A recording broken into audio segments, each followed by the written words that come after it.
I think everybody has fear all wrong. People have so many theories about fear. They talk about, oh, well, I'm afraid of success. No, I'm afraid of failure. I'm afraid of intimacy. I'm afraid of heights. I'm afraid of this. I'm afraid of that. I'm afraid of the other thing. There's actually only two fears. Only two. Life is about persuading people. Life is about influencing people. And fear is the invisible force that will make you ineffective at that. It will stop you. Here's what real fear should be. Living a life where you spend most of your days in the comfort zone, playing it safe and not challenging yourself to level up. Fear is normal, and we all have it, but it's not doing the job it was meant to. Fear kept us alive for thousands of years to make sure that we never wandered too far or dared too big. Those days are over now. I believe that fear exists now in our present life so that we can challenge ourselves in other ways that our ancestors didn't have to. Too many of you think that you're the person that fear is telling you are every day. I'm weak, I'm useless, I'm small, I'm insignificant, no one cares about me, blah, blah, blah. It's all a load of bollocks, and it's only true in your mind because you listen to it. And you need to realize that you have complete control over your mind. You need to start talking back with your own voice, your true voice, and telling fear to fuck off. Because I'll tell you this, fear will control you your whole life as long as you let it. You acknowledge your fears, you embrace those fears, and then you move on. You act on whatever it is that you fear. Because once you embrace it, see, what you resist will persist. What you resist will persist. So one of the most important things is to begin to embrace your fear. If you look upon every step forward as a learning experience, and every setback as a valuable lesson that has been sent to you to make you stronger and better, you will not be afraid to launch in faith into the unknown. Fear must die. Fear will die. The only way you can change is to step right into your fear. You must step right into fear. You must sum up all the courage inside you and do the thing you fear most. Decision's yours and the outcome is yours. It is that simple. It has nothing to do with the outside world. There's no excuses when it comes to happiness. What changed? I changed.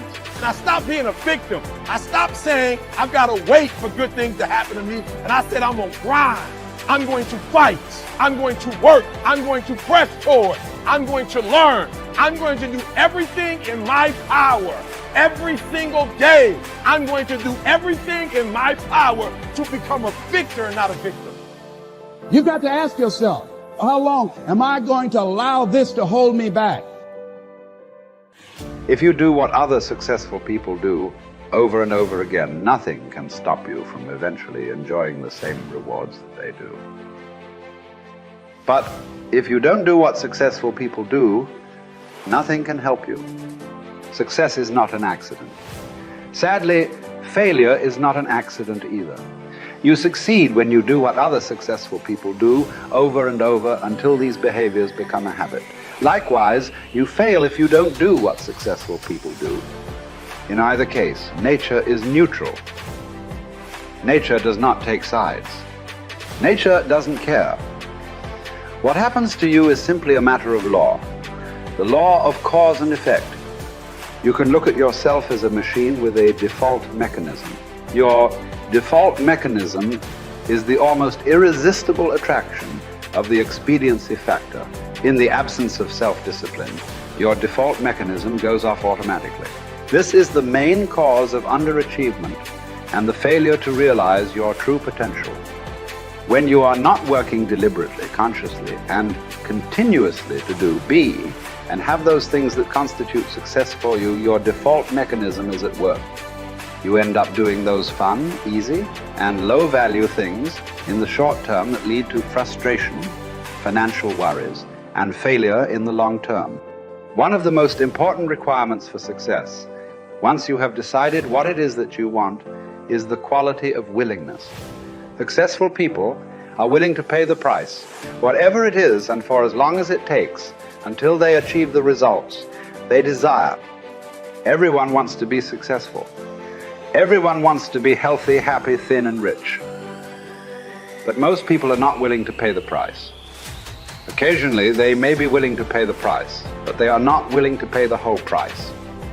they always hold back. They always have some excuse or rationalization for not disciplining themselves to do everything that they need to do to achieve their goal.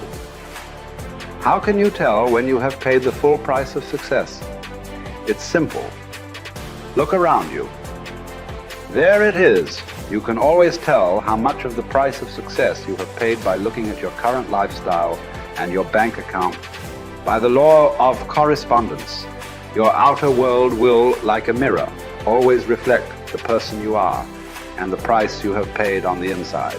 There are 7 simple steps that you can follow to set and achieve your goals faster.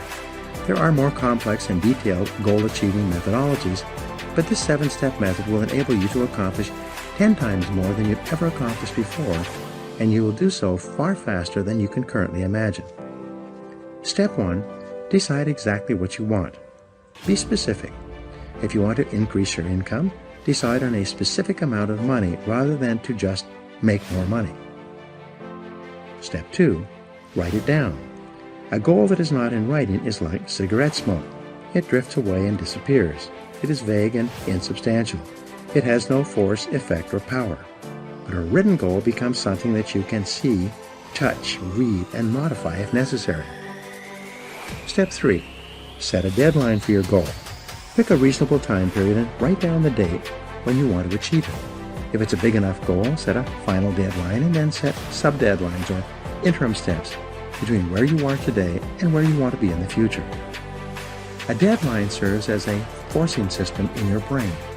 Just as you often get more done when you're under the pressure of a specific deadline, your subconscious mind works faster and more efficiently when you have decided that you want to achieve a goal by a specific time. The rule is, there are no unrealistic goals, there are only unrealistic deadlines. What do you do if you don't achieve your goal by your deadline? Simple. You set another deadline. A deadline is just a guesstimate. Sometimes you will achieve your goal before the deadline, sometimes at the deadlines, and sometimes after the deadline. When you set your goal, it will be within the context of a certain set of external circumstances. But these circumstances may change, causing you to change your deadline as well. Be flexible. Step number 4, make a list of everything that you could think of that you could possibly do to achieve your goal. As Henry Ford said, the biggest goal can be accomplished if you just break it down into enough small steps. Make a list of the obstacles and difficulties that you will have to overcome, both external and internal, in order to achieve your goal. Make a list of the additional knowledge and skills that you will require in order to achieve your goal. Make a list of the people whose cooperation and support you will require to achieve your goal. Make a list of everything that you can think of that you will have to do, and then add to this list as new tasks and responsibilities occur to you. Keep writing until your list is complete. Step 5. Organize your list by both sequence and priority. A list of activities organized by sequence requires that you decide what you need to do first, what you need to do second, and what you need to do later on. In addition, a list organized by priority enables you to determine what is more important and what is less important. Sometimes sequence and priority are the same, but often they are not. For example, if you want to start a particular kind of business, the first item in order of sequence might be for you to purchase a book or enroll in a course on that business. But what is most important is your ability to develop a business plan based on complete market research that you can use to gather the resources you need and actually start the business you have in mind. Step 6. Take action on your plan immediately. Take the first step, and then the second step, and the third step. Get going, get busy, move quickly, don't delay. Remember, procrastination is not only the thief of time, it's the thief of life. The difference between success and failures in life is simply that winners take the first step. They are action-oriented. As they said in Star Trek, they go boldly where no man has ever gone before. Winners are willing to take action with no guarantees of success. Though they're willing to face failure and disappointment, they're always willing to take action as well. Step 7. Do something every day that moves you in the direction of your major goal. This is the key step that will guarantee your success. Do something 7 days a week, 365 days a year. Do anything that moves you at least one step closer to the goal that is most important to you at that time. When you do something every day that moves you in the direction of your goal, you develop momentum. This momentum, this sense of forward motion, motivates, inspires, and energizes you. As you develop momentum, you'll find it increasingly easy to take more steps towards your goal. In no time at all, you will have developed the discipline of setting and achieving your goals. It will soon become easy and automatic. You will soon develop a habit and the discipline of working toward your goals all the time.